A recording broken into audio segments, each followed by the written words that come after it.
Okay, so now that we've seen if tickets are worth it or not, I want to walk you through some of the higher level stuff that on the surface level aren't readily apparent about satellites. So I want to show you the satellites that I've currently won.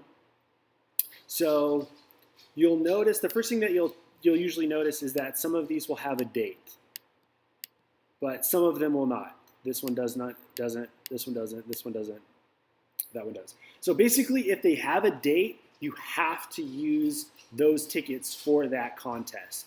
But if it doesn't have a date, like some of these Sunday Showdown, Thursday Getaway $10 tickets, you can use those for any of those contests in the title.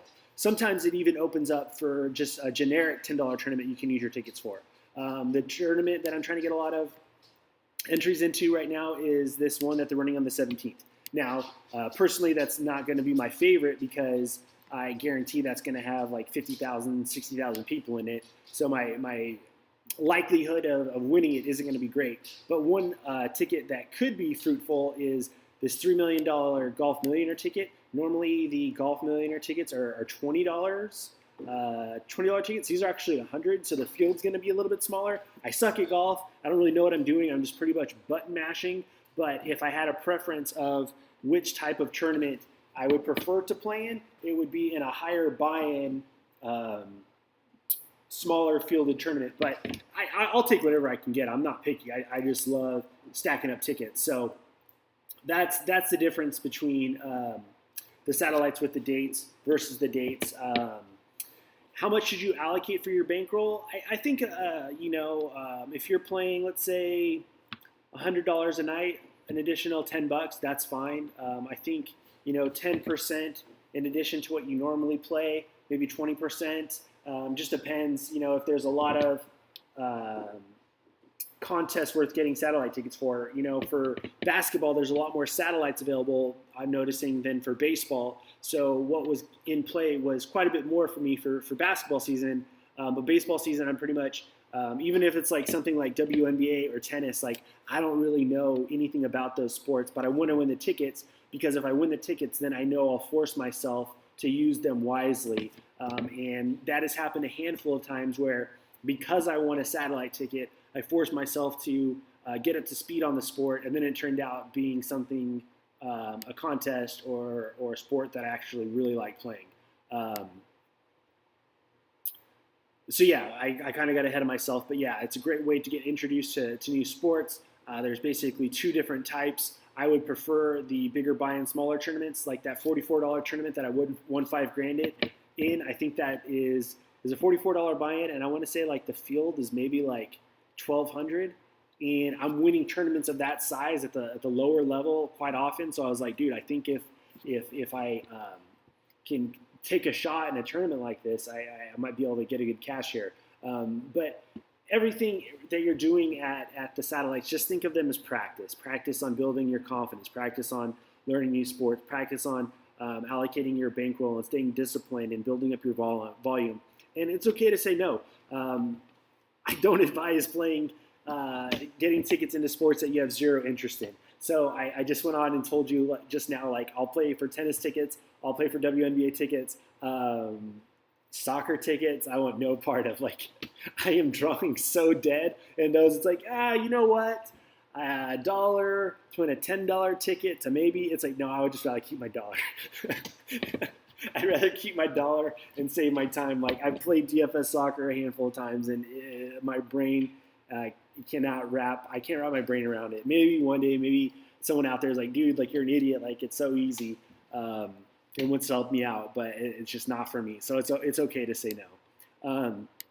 Your crowns. So this is a big thing. Like, I will save my crowns. So let me show you how many crowns I have at the moment. So over 200,000. I just finished in the top 25 of the May promotion, and so I'm looking at another 500,000 crowns from DraftKings for winning that promotion. So $1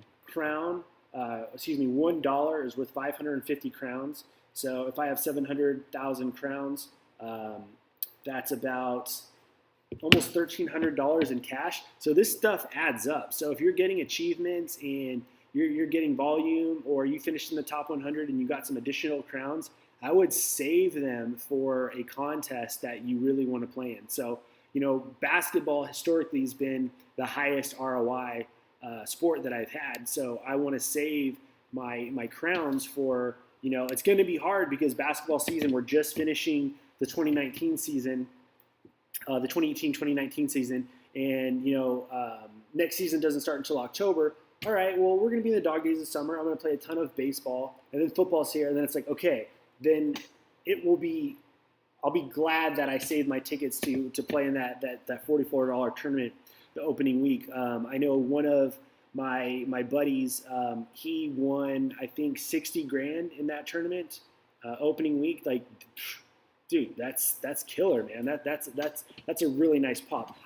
That's just my goal, but the point is, have a goal for your crowns. Like, don't be willy-nilly with them. Like, ooh, I just got some more crowns today. Like, let me throw another $4 entry into the other $4 I'm playing. Or, ooh, I'm only a $1 player, but let me get one of these $4 things. Like, dude, like that $4 thing's not going to change your life. Like, stack these up.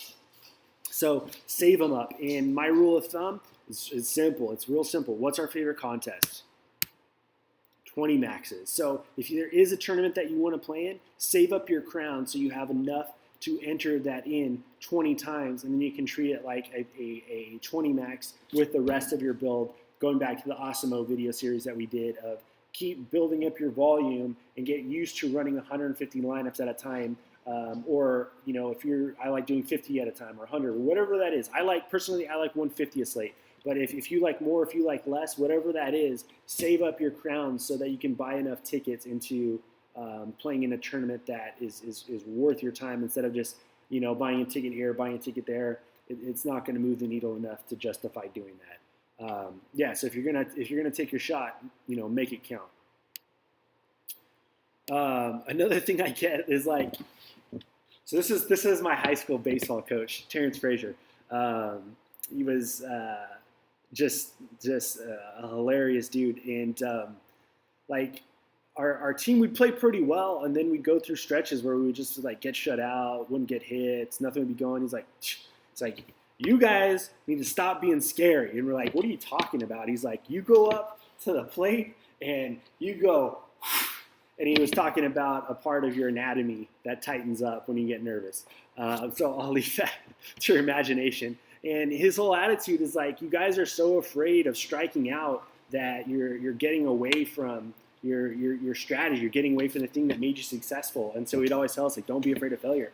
And that's what I'm always telling you guys with DFS, and especially with these satellite tournaments. One of the things that's very easy to do is, you have a style of play and you're crushing at the lower stakes and you're using all these low-owned teams and the contrarian stacks and you're just killing it. And then you go up to a bigger stake, a bigger tournament, and you're like getting all nervous. You're like, oh man, like I got to play the Red Sox today. It's like, dude, if you didn't win these tickets playing the Red Sox, why are you going to be on them today? Stick to the thing that made you successful. Don't be afraid of failure. Sometimes I eat a bag of what in these tournaments. Other times I don't, and it grows my bankroll. But you can't change your style of play attacking these satellites. Whatever you've done so far to be successful, keep doing it in the tournaments. If you don't know how to be successful, keep playing at the lower stakes in developing a process. I've done a ton of content on that as well. So if you're new to the site, please check that out. So he told us another story.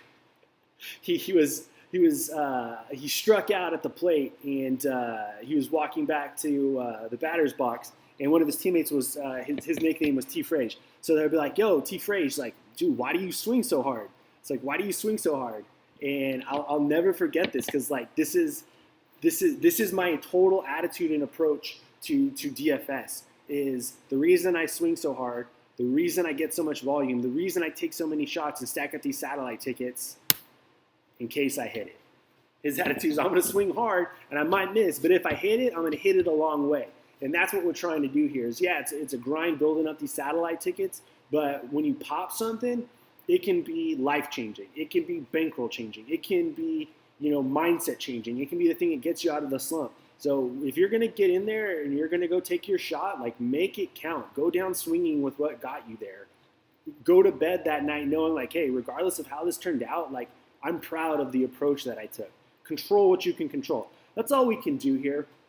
So that's pretty much the insight of the strategy, how to leverage them, what I look for, how they work. And I think DraftKings does a phenomenal job with their satellite program. It's not perfect by any means, but it's really, really good. And you're going to see, football stuff opening up here in about a month or so. And then it's like, dude, like you could legit max enter the Millie Maker at some point just from winning, dollar satellites. I'm not kidding. I did it last year. I didn't turn my tickets into anything worth writing home about, but because I've done it in the past, I'm going to do it again this year, and hopefully the results better from what I've learned in the offseason studying football. So I'll sit down off my soapbox. Hope you guys have enjoyed the series so far. We'll come back with the conclusion, and then the last segment will be the mailbox. So the mailbag. So we'll cut here and see you guys in the next segment.